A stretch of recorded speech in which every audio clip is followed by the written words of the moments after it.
ಶ್ರೀ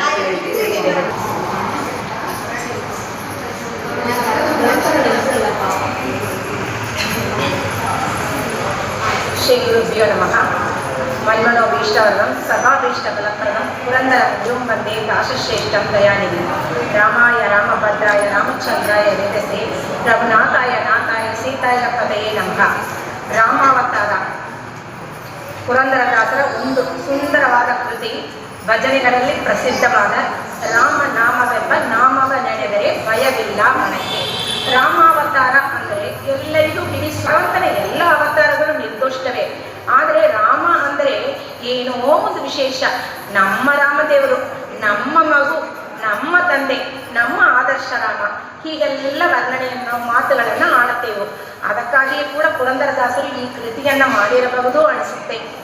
ರಾಮನಾಮದ ಬಗ್ಗೆ ನೋಡಿದ್ರೆ ಅನೇಕ ಕೃತಿಗಳನ್ನ ದಾಸದಾಸಿಯರು ಮಾಡಿದ್ದಾರೆ. ಆದರೆ ಈ ಕೃತಿಯಲ್ಲಿಯೇ ವಿಶೇಷ ಏನೇನು ಹಾಗೆ ಅಂದ್ರೆ ರಾಮನಾಮ ಪಾಯಸಕ್ಕೆ ಕೃಷ್ಣ ನಾಮ ಸಕರೆ ವಿಠಲ ನಾಮ ತುಪ್ಪವ ಕರೆಸಿ ಬಾಯಿ ಚಪ್ಪರಿಸಿರೋ.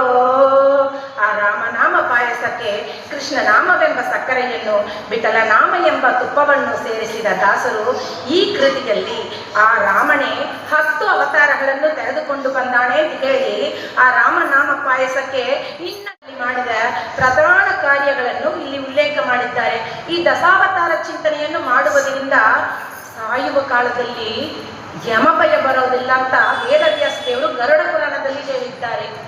ಈ ರೀತಿಯಾಗಿ ನಮ್ಮ ದಾಸರು ಆ ದಶಾವತಾರವೂ ರಾಮನೇ, ಆ ರಾಮ ಬೇರೆ ಅಲ್ಲ, ದಶಾವತಾರಗಳು ಬೇರೆ ಅಲ್ಲ ಎಂಬ ಅಭೇದ ಚಿಂತನೆಯನ್ನು, ಅಂದರೆ ಭಗವಂತ ಹೇಗಿದ್ದಾನೆ ಅಂದರೆ ಸ್ವಗತ ವೇದ ವಿವರ್ಜಿತ ಸರ್ವಗ ಸದಾನಂದೈಕ ರೂಪನು ಬಗೆಯ ನಾಮದಲ್ಲಿ ಕರೆಸುತ್ತ ಭಕ್ತರನ್ನು ಕೊರೆವ.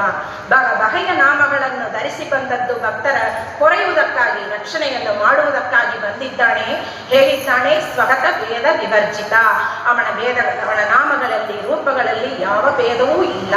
ಸರ್ವಗ ಸದಾನಂದೈಕ ದೇಹನು, ಸದಾ ಆನಂದಕ್ಕೆ ಉಳ್ಳಿ ಏಕೈಕ ದೇಹ, ಏಕೈಕ್ಯ ವ್ಯಕ್ತಿ ಎಂಬ ಅಭೇದ ಚಿಂತನೆಯನ್ನು ನಮಗೆ ಇಲ್ಲಿ ಸ್ಪಷ್ಟ ಮಾಡಿ ತೋರಿಸಿದ್ದಾರೆ. ಅದನ್ನು ಗುರುಗಳ ಅನುಗ್ರಹದಿಂದ ಇಲ್ಲಿ ತಿಳಿಸಲು ಪ್ರಯತ್ನ ಮಾಡಿದ್ದೇನೆ. ತಪ್ಪುಗಳಿದ್ರೆ ದಯವಿಟ್ಟು ಕ್ಷಮಿಸ್ರಿ. ರಾಮನಾಮವೆಂಬ ನಾಮವನೆನದರೆ ಭಯವಿಲ್ಲ ಮನಕ್ಕೆ, 3 ಲೋಕಕ್ಕೆ ಕಾರಣಕರ್ತ ನಾರಾಯಣ ಜಗಕ್ಕೆ, ನಾರಾಯಣ ಜಗಕ್ಕೆ. ರಾಮನಾಮವನ್ನು ನೆನೆದರೆ ಮನಸ್ಸಿಗೆ ಭಯವಿಲ್ಲ, ಜಗತ್ತಿಗೆ ಭಯವಿಲ್ಲ. ಅದರಿಂದ ಆ 3 ಲೋಕಕ್ಕೆ ಕಾರಣಕರ್ತನಾದ ನಾರಾಯಣನೇ ರಾಮನಾಗಿ ಬಂದಿದ್ದಾನಲ್ಲ.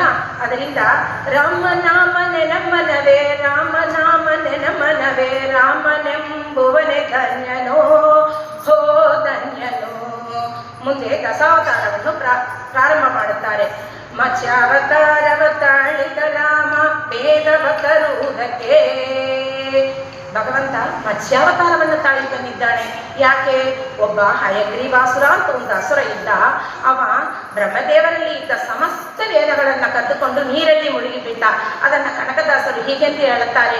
ಕೆಂಗನ್ನ ಮೀನನಾಗಿ ನಮ್ಮ ರಂಗ ಗುಂಗಾಡಿ ಸೋಮನ್ನ ಕೊಂದಾನ್ಯ, ಗುಂಗಾಡಿ ಸೋಮನ್ನ ಕೊಂದು ನಮ್ಮ ರಂಗ ಬಂಗಾರದೊಡಲಾಡಿಗಿತ್ತಾನ್ಯ. ದೇವಿ ನಮ್ಮ ದ್ಯಾವರು ಬಂದರು ಬಣ್ಣೀರೇ ನೋಡ ಬಣ್ಣೀರೇ. ಅಂದ್ರೆ ಸಮಸ್ತ ವೇದಗಳನ್ನು ತಂದು ಕೊಟ್ಟ ಅಂದ್ರೆ ಏನು ಅರ್ಥ ಅಂದ್ರೆ ಆ ವೇದಗಳನ್ನ ಸಂರಕ್ಷಣೆ ಮಾಡಿದ ಅಂತ. ಇನ್ನು ಹೇಳುತ್ತಾರೆ, ಬೆಟ್ಟವ ಬೆನ್ನಲಿ ಹೊತ್ತಿದೆ ರಾಮ ಕೂರ್ಮಾವತಾರಕ್ಕೆ. ಸಮುದ್ರ ಮದನ ಕಥೆಯನ್ನು ಹೇಳುತ್ತಾರೆ. ಭಗವಂತ ದೈತ್ಯರು ದೇವತೆಗಳು ಸೇರಿಕೊಂಡು ಆ ಸಮುದ್ರ ಮದನ ಮಾಡುವಾಗ ಆ ಮಂದ್ರ ಪರ್ವತ, ದೊಡ್ಡ ಪರ್ವತ, ಅದು ಏನಾಯಿತು, ಕುಸಿತು ನೀರೊಳಗೆ ಹೋಗಿತ್ತು. ಆಗ ಭಗವಂತ ಏನ್ ಮಾಡಿದ, ಕೂರ್ಮಾವತಾರ ತಕೊಂಡು ಬಂದು ಆ ದೇವತೆಗಳಿಗೆ ಸಮುದ್ರ ಮದನ ಮಾಡಿ ಅಮೃತವನ್ನೇ ಉಳಿಸಿದ. ಬೆಟ್ಟ ಬೆನ್ನಲಿ ಹೊರಿಸಿದವರೊಳು ಸಿಟ್ಟು ಮಾಡಿದನೇನು ಹರಿ, ಕಂಗೆಟ್ಟ ಸುರರಿಗೆ ಸುತಯನುಣಿಸಿದ ಮುರಿತನಗಿ ಕರನು ಅಂತ ದೇವತೆಗಳ ಮೇಲೆ ಅವನು ಸಿಟ್ಟುಕೊಳ್ಳಲಿಲ್ಲ. ಅವರಿಗೆ ಅಮೃತವನ್ನು ಉಣಿಸಿದ ಅಂತ ಕರುಣಾಮಯಿ. ಈ ಪಯೋಜ ಪ್ರಮಾಣದೊಳಗೆ ಆ ಭಗವಂತನಿಗೆ ಸಮರಾದ ತಿರುಚರನ ಎಲ್ಲಿನ ಕಾಣೆ ಅಂತ ಭಗವಂತ ಆ ಭಾರವನ್ನೇ ಹೊತ್ತಿದ್ದಾನ. ಆ ಬೆಟ್ಟವನ್ನೇ ಹೊತ್ತ ನಿನಗೆ ನಾನೊಬ್ಬ ಭಾರವ, ನನ್ನನ್ನು ರಕ್ಷಣೆ ಮಾಡುತ್ತಾರ ದಾಸರು. ಮುಂದೆ ಹೇಳುತ್ತಾರೆ, ಭೂಮಿಯ ಹೊತ್ತು ನೀರೊಳು ಮುಳುಗಿದ ವರಗವತಾರಕ್ಕೆ. ಆ ವರಹ ಅವತಾರ ತಾಳಿದ್ದು ಯಾಕೆ? ಹಿರಣ್ಯಾಕ್ಷ ಹಿರಣ್ಯಕಶಿಪು ಅಂತ ಎರಡು ಅಣ್ಣ ತಮ್ಮಂದಿರು ಇದ್ರು. ಅವರಲ್ಲಿ ಹಿರಣ್ಯಾಕ್ಷ ಇದ್ದಾನಲ್ಲ, ಅವ ಏನ್ ಮಾಡಿದ, ಸಮಸ್ತ ಭೂಮಿಯನ್ನೇ ಚಾಪೆಯಂತೆ ಮಡಿಸಿಕೊಂಡು ನೀರಲ್ಲಿ ಮುಳುಗಿಬಿಟ್ಟ. ಆಗ ದೇವತೆಗಳೆಲ್ಲ ಪ್ರಾರ್ಥನೆ ಮಾಡ್ತಾರೆ, ಏನಂತ? ಕುರುಟಲೋಚನ ನಿನ್ನ ಕದ್ದೊಯ್ದಿರಲು ಪ್ರಾರ್ಥಿಸಿ ದೇವತೆಗಳು ಉತ್ತರವ ಲಾಲಿಸಿ ತಂದವರಾಗ ರೂಪ ತಾನಾಗಿ. ದೇವತೆಗಳೆಲ್ಲ ಪ್ರಾರ್ಥನೆ ಮಾಡಿದ್ದಕ್ಕಾಗಿ ರಾಗರೂಪವನ್ನು ತಾಳಿ ಬಂದು ಆ ಭೂಮಿಯನ್ನ ತಂದಿಟ್ಟ. ನೋಡ್ರಿ, ಈಗ ನಾವು ನೀವೆಲ್ಲ ಸುರಕ್ಷಿತವಾಗಿ ಈ ಭೂಮಿಯಲ್ಲಿ ಇದ್ದೆವು, ಓಡಾಡುತ್ತೇವೆ ಅಂದ್ರೆ ಆ ವರಾಹ ದೇವರ ಅನುಗ್ರಹ. ನಾವು ನಿತ್ಯವೂ ವರಾಹ ದೇವರ ಸ್ಮರಣೆಯನ್ನು ಮಾಡಬೇಕು. ಮಾತ್ರವಲ್ಲ, ಜೊತೆಗೆ ಆ ಭೂಮಿ ದೇವಿಯನ್ನು ಬೇಡಿಕೊಳ್ಳಬೇಕು. ಏನು ಅಂತ? ತರಣಿ ಜನನಿ ಪದಾಚಕೆ ಎರಗಿ ವಿನ್ನಯಿಸುವೆನು, ಪಾದ ಸ್ಪರ್ಶ ಮೊದಲಾದ ಕಿಲ ದೋಷಗಳೆಣಿಸದಿರು ಎಂದು. ಆ ಭೂಮಿಯ ಮೇಲೆ ನಿತ್ಯದಲ್ಲಿ ನಡೆದಾಡು ನಮ್ಮ ಪಾದ ಸ್ಪರ್ಶಗಳನ್ನು ಮಾಡುತ್ತಾಬೇಕು. ಅಂತಹ ದೋಷಗಳನ್ನು ಪರಿಹಾರ ಮಾಡುವಂತ ಆ ವರಾಹದೇವರಲ್ಲಿಯೂ ಆ ಭೂಮಿ ದೇವಿಯಲ್ಲೂ ನಾವು ಪ್ರಾರ್ಥನೆಯನ್ನು ಮಾಡಿಕೊಳ್ಳಬೇಕು. ಮುಂದೆ ಹೇಳುತ್ತಾರೆ, ಗರುಡನ ಬಗೆದು ಮಾಲೆಯ ಧರಿಸಿದ್ದ ಪ್ರಹ್ಲಾದ ಸಲಹುವುದಕ್ಕೆ. ಪ್ರಹ್ಲಾದ ಹಿರಣ್ಯಕಶಿಪು ಹಿರಣ್ಯಾಕ್ಷ, ಅವನ ಅಣ್ಣ ಹಿರಣ್ಯಕಶಿಪು, ಅವನನ್ನು ಕೊಂದದ್ದು ಯಾಕೆ ಅಂದ್ರೆ ಆ ಪ್ರಹ್ಲಾದ ಅವನ ಮಗ. ಅವ ದೇವರನ್ನ ನಂಬಿದವ, ಅವನ ತಂದೆ ದೇವರನ್ನ ಬಿಟ್ಟವ. ಮಗ ಎಷ್ಟೋ ಬಾರಿ ಹೇಳಿದ, ಅವನ ದೊಡ್ಡವನಿದ್ದಾನೆ ಭಗವಂತ, ಸ್ವಲ್ಪವಾದ ತಲೆ ಬಾಹು, ಅವನ ಮಾತನ್ನು ಕೇಳಿ ನಡೆಯುತ್ತೆ ಹೇಳಿದ. ಆದರೆ ಅವನು ಸ್ವಲ್ಪವೂ ಕೇಳಿಲ್ಲ. ಕೊನೆಗೆ ಏನ್ ಕೇಳಿದ? ನಿನ್ನ ದೇವರು ಎಲ್ಲಿದ್ದಾನೆ ಅಂತ ಕೇಳಿದ. ನಿನ್ನ ದೇವ ಇದ್ದ ಎಡೆಯನು ತೋರು ಎಣುತ್ತ ಪಿತನು ತನ್ನ ಸುತನ ತೋರಲು, ಎನ್ನ ದೇವ ಇಲ್ಲದಂತೆ ಎಡಗಳುಂಟೆ ಲೋಕದಲ್ಲಿ, ಕಂಬದಲ್ಲೂ ಇರುವನೆಂದು ಕೈಯ ಮುಗಿದಿ ತೋರ್ದನಾಗ ನರಗರಿ ನರಗರಿ ನರಗರಿ ನರಗರಿ ಬಾ ಬರಕಂಬವನ್ನು ಒಡೆಯಲು ನರಗರಿಯು ಉಗ್ರ ಕೋಪವನ್ನು ತಾಳಿದ. ಬರಕಂಬವನ್ನು ಒಡೆಯಲು ನರಗರಿಯು ಉಗ್ರ ಕೋಪವನ್ನು ತಾಳಿದ.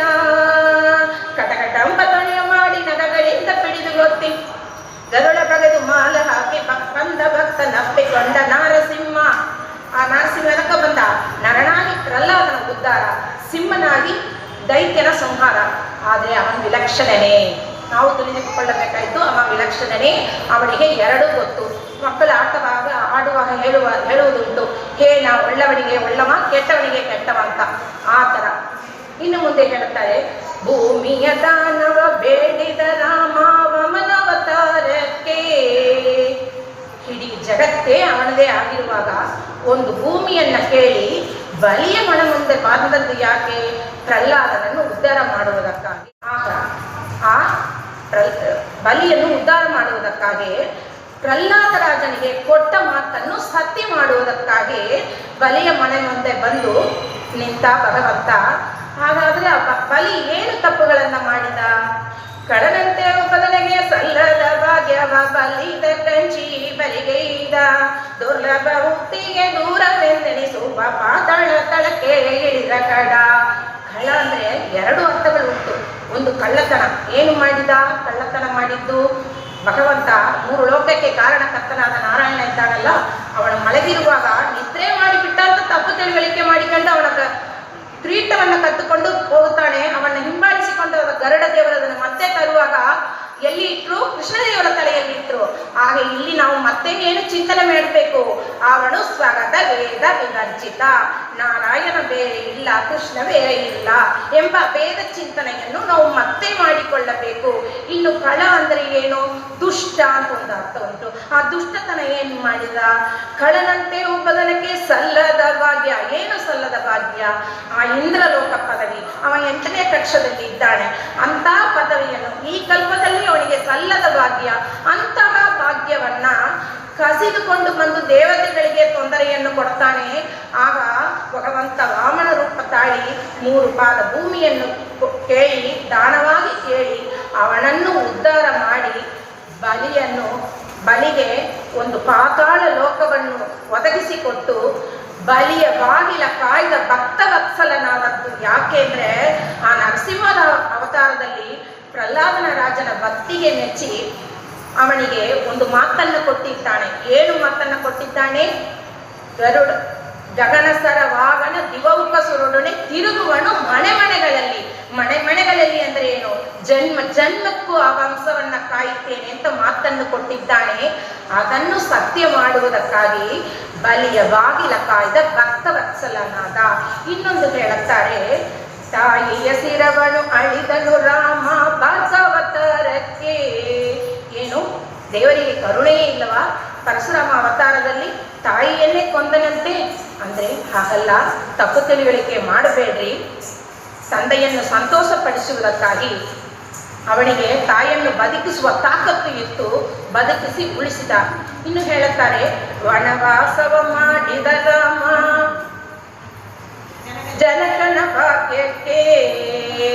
ಏನು ಅಂದರೆ ಭಾಗ್ಯ ಪರಿಪಾಲನೆಗಾಗಿ ವನವಾಸಕ್ಕೆ ಹೊರಟ. ಇನ್ನೊಂದು, ಆ ವನದಲ್ಲಿ ಸಾವಿರಾರು ಋಷಿಮುನಿಗಳೆಲ್ಲ ಇದ್ರು. ಅವರುಗಳನ್ನ ಅಲ್ಲಿ ಇದ್ದ ದೈತ್ಯರೆಲ್ಲ ತುಂಬ ತೊಂದರೆಯನ್ನು ಕೊಡ್ತಾ ಇದ್ರು. ಅದನ್ನ ಪರಿಹರಿಸೋದಕ್ಕಾಗಿ ವನವಾಸಕ್ಕೆ ಹೊರಟ. ಅಂದರೆ ನಾವು ನೆನೆಸುವಂದು, ಏನಪ್ಪ ಇಷ್ಟು ಸುಖದಿಂದ ಇದ್ದ ಒಂದು ಅರಮನೆಯನ್ನು ಬಿಟ್ಟು ಅರಣ್ಯಕ್ಕೆ ಬಂದನಲ್ಲ, ಅವನಿಗೆ ಕಷ್ಟ ಇಲ್ಲವ ಹಾಗೆ ನೆನೆಸುವಂದು. ಖೇದ ಮೋದ ಜಯಾಪಜಯದಲಾದ ದೋಷಗಳಿಲ್ಲ ಚಿನ್ನಯಕ್ಕೆ. ಅವನಿಗೆ ಅರಮನೆಯಿಂದ ಸಂತೋಷ ಅಂತ ಇಲ್ಲ, ಅರಣ್ಯದಿಂದ ಕಷ್ಟ ಅಂತ ಇಲ್ಲ, ಅವನಿಗೆ ಸರ್ವತ್ರ ವ್ಯಕ್ತ ಎಂಬ ಚಿಂತನೆಯನ್ನು ನಾವು ಮಾಡಿಕೊಳ್ಳಬೇಕು. ಇನ್ನು ಹೇಳ್ತಾರೆ, ಮಾವ ಕಂಸನ ಕೊಂದನು ಕೃಷ್ಣ ತಾಯಿಯ ಬಿಡಿಸಲಕ್ಕೆ. ದೇವಕಿಯ ಗರ್ಭದಲ್ಲಿ ಕೃಷ್ಣ ಅವತಾರ ಮಾಡಿಸಿ ಯಾಕೆ? ತಾಯಿಯನ್ನು ಬಿಡಿಸಲಕ್ಕೆ. ಈ ರಾಮ ಕೃಷ್ಣ ಅವತಾರಗಳಿಂದ ನಾವು ತಿಳಿಯುವ ಸಂದೇಶ ಏನು ಹಾಗೆಂದ್ರೆ, ರಾಮನಂತೆ ತಂದೆಯ ಮಾತನ್ನು ಕೇಳಬೇಕು, ಕೃಷ್ಣನಂತೆ ತಾಯಿ ತಂದೆಯ ಕಣ್ಣಿಗೆ ನೀರು ಹಾಕದಂತೆ ನೋಡಿಕೊಳ್ಳಬೇಕು. ಇನ್ನು ಹೇಳ್ತಾರೆ, ಸತಿಯರ ವ್ರತಗಳ ಕೆಡಿಸಿದ ರಾಮ ತ್ರಿಪುರರ ಗೆಲ್ಲುವುದಕ್ಕೆ. ಆ ತ್ರಿಪುರಾಸುರರೆಲ್ಲ ಇದ್ರಲ್ಲ, ಅವರೆಲ್ಲ ಒಂದು ರೀತಿಯಲ್ಲಿ ಸಜ್ಜನರಿಗೆ ತೊಂದರೆಯನ್ನು ಕೊಡ್ತಕ್ಕಂತಹ ಒಂದು ದೈತ್ಯರು. ಅವರೆಲ್ಲ ಒಂದು ವರವನ್ನು ಪಡೆದಿದ್ದರು. ಏನು ಅಂದರೆ, ತನ್ನ ಸತಿಯರ ಪಾತಿವ್ರತಿಯ ಇರುವವರೆಗೂ ಅವರಿಗೆ ಏನೂ ಆಗೋದಿಲ್ಲ ಅಂತ ವರವನ್ನು ಪಡೆದಿರ್ತಾರೆ.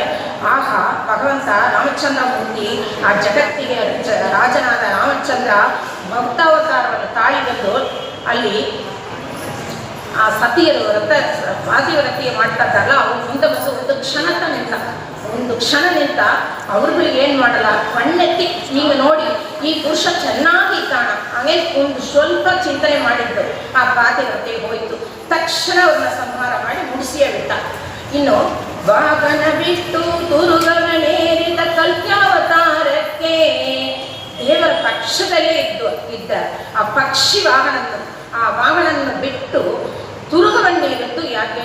ಜಗದು ಧರಣ ಸುರೋತ್ತಮನ ನಿಜಗಳು ಅಂತು ಕರಾಜ ತೊಳುಪದ ಯುಗ ಧರಿಸಿ ನಗ ಪಂಕ್ತಿಯೊಳು ರಮಣೀಯ ತರವಾದ ನಗತರಣ ಪ್ರತಿಬಿಂಬ ಕಾಲು ತಮಿಗೆ ಹರುಷದಿಂಬಗಳಿಗೆಕ್ಕುವ ಕಹಕುಲಾಧಿಪ. ಅಂತಹ ಕಹಕುಲಾಧಿಪನನ್ನು ಬಿಟ್ಟು ಆ ತುರುಗವನ್ನು ಏರಿದ್ದಕ್ಕೆ ಏನು? ತುರುಗ ಅಂದರೆ ಕುದುರೆ ಯಾರೂ ಇಲ್ಲ, ಸಾಕ್ಷಾತ್ ಲಕ್ಷ್ಮೀ ದೇವಿನೇ. ಆ ಲಕ್ಷ್ಮೀ ಸಮೇತವಾಗಿ ಭಗವಂತ ಕಲ್ಕಿ ಅವತಾರವನ್ನು ತಾಳಿ ಆ ಕಲಿಯುಗದ ಕಡೆಯಲ್ಲಿ ಬಂದ ದುರ್ಜನರನ್ನು ಸಂಹಾರ ಮಾಡಿದ್ದಾನೆ. ಹೀಗೆ ರಾಮ 10 ಅವತಾರಗಳನ್ನು ತೆಗೆದುಕೊಂಡು ಬಂದು ದೈತ್ಯರನ್ನು ಸಂಹಾರ ಮಾಡಿ ಧರ್ಮಗೆ ಕಾಯ್ದ ಸುಜನರನ್ನು. ಇಲ್ಲಿ ನಾವು ಏನು ಚಿಂತನೆ ಮಾಡಬೇಕು? ಭಗವಂತನ ಅಭೇದ ಚಿಂತನೆ. ಇದು ಅನುಭವಕ್ಕೆ ತಂದುಕೋ ಸಕಲ ಸಾಧನೆಗಳೊಳಗೆ ಇದೇ ಮುಖ್ಯ. ಏನು ಚಿಂತನೆ ಅಂದರೆ, ಶಾಸ್ತ್ರ ಒಂದು ವಿಷಯವನ್ನು ನಿರ್ಣಯ ಮಾಡಿಕೊಟ್ಟ ಮೇಲೆ ನಾವು ಈ ಪುರಂದರದಾಸರ ಕೃತಿ ಮಾತ್ರ ಇಲ್ಲ, ಇನ್ನು ಯಾವುದೇ ಪುರಾಣಗಳನ್ನು ಓದಿದರೂ ಅವನನ್ನು ನಾವೇನು ಚಿಂತನೆ ಮಾಡಬೇಕು? ಸ್ವಗತ ವೇದ ವಿವರ್ಜಿತ ಅಂದರೆ ಏನು? ಏಕತ್ರ ನಿರ್ಮಿತ ಶಾಸ್ತ್ರಾರ್ಥ ಬೇಕೆಂಬ ನ್ಯಾಯವ ತಿಳಿದೀಕೋ. ಶ್ರೀಕೃಷ್ಣನೊಬ್ಬನೇ ಸರ್ವದೋಷಕ್ಕೆ ಸಿಲುಕನೆಂಬುದು ಸಲಗಳಿಗೆ ಏಕತ್ರ ನಿರ್ಣಯಿತ ಒಂದು ಸಲ ನಿರ್ಣಯ ಮಾಡಿಕೊಟ್ಟ ಮೇಲೆ ಅದು ಯಾವ ಪುರಾಣದಲ್ಲಿ ಓದಿದರೂ ಅವನ ಭಗವಂತನ ಗುಣ ಹೀಗೆ ಅಂದ್ರೆ ಅದು ಹೀಗೆ ಆ ತರ ನಾವು ಚಿಂತನೆಯನ್ನು ಮಾಡಿಕೊಳ್ಳಬೇಕು ಅನ್ನೋದನ್ನ ಇಲ್ಲಿ ಪುರಂದರದಾಸರ ಕೃತಿಯಲ್ಲಿ ಸ್ಪಷ್ಟ ಮಾಡಿ ನಮಗೆ ತೋರಿಸಿದ್ದಾರೆ. ಇನ್ನು ಹೇಳುತ್ತಾರೆ, ಇಷ್ಟೆಲ್ಲ ವರ್ಣನೆ ಮಾಡಿ ಆಯಿತು, ಆಗ ರಾಮದೇವರು ಹೇಗಿದ್ದಾನೆ ಹಂಗಂದ್ರೆ ಶ್ಯಾಮಳ ವರ್ಣವ ತಾಳಿದ ರಾಮ ಸಾಮರ್ಥ್ಯನು ಜಗಕ್ಕೆ. ಶ್ಯಾಮಳ ವರ್ಣ, ಅವರು ಕಪ್ಪು ಎಣಲು ಬೇಡವೋ ಅಂತ ಹೇಳಿದ್ದಾರೆ, ಅದನ್ನು ಹೇಳಿ ಆಗಬೇಕು. ಸ್ವಲ್ಪ ಕಪ್ಪುರಿ ಆದರೆ ಒಳ್ಳೆ ಕಾಂತಿ ಕಳೆಯೆಲ್ಲ ಇತ್ತು. ಅಂತಹ ಪುರಂದರ ವಿಠಲನಾದ ರಾಮನು ವಿಶೇಷವಾದ ಸಾಮರ್ಥ್ಯವನ್ನು ಹೊಂದಿದೆ. ಗೋವಿಂದನು ಜಗಕ್ಕೆ, ಗೋ ಅಂದರೆ ವೇದಗಳು, ಆ ವೇದದಿಂದ ಪ್ರತಿಪಾದ್ಯನಾದವನು ಮಾನವನು.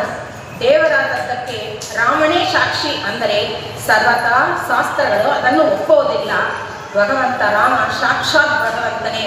ಅವನು ಗೋವಿಂದ ಅಂತ ಅವನಿಗೆ ನಾಮಕರಣ ಮಾಡಲಿಲ್ಲ, ಅವನು ವೇದ ಪ್ರತಿಪಾದ್ಯ ಅದನ್ನು ತಿಳಿಸಲಕ್ಕೆ ಸ್ವಾಮಿ ಶ್ರೀ ಪುರಂದರ ವಿಠಲನು ರಾಮ ಗೋವಿಂದನು ಜಗಕ್ಕೆ.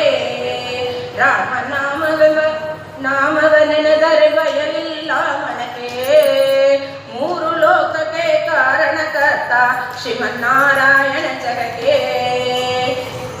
ಈ ಚಿಂತನೆಯನ್ನು ಪುರಂದರದಾಸರ ಅಂತರ್ಯಾಮಿಯಾದ ಪುರಂದರ ವಿಠಲನಿಗೆ ಸಮರ್ಪಣೆಯನ್ನು ಮಾಡುತ್ತಾ ಈ ಅವಕಾಶವನ್ನು ಕೊಟ್ಟ ಆಚಾರ್ಯವರಿಗೆ ಧನ್ಯವಾದಗಳನ್ನು ತಿಳಿಸುತ್ತಾ, ನನ್ನನ್ನು ಈ ರೀತಿಯಲ್ಲಿ ಉದ್ಧಾರ ಮಾಡಿದ ನಾಗೇಂದ್ರಾಚಾರ್ಯವರಿಗೆ ಧನ್ಯವಾದಗಳನ್ನು ತಿಳಿಸುತ್ತಾ, ಮಾಮ ಪರ್ಯಂತರ್ಗತ ಭಾರತೀಯ ಮಣ ಮುಖ್ಯ ಪುರಾಣಾಂತರ್ಗತ ಶ್ರೀ ಕೃಷ್ಣಾರ್ಪಣ ವಸ್ತು.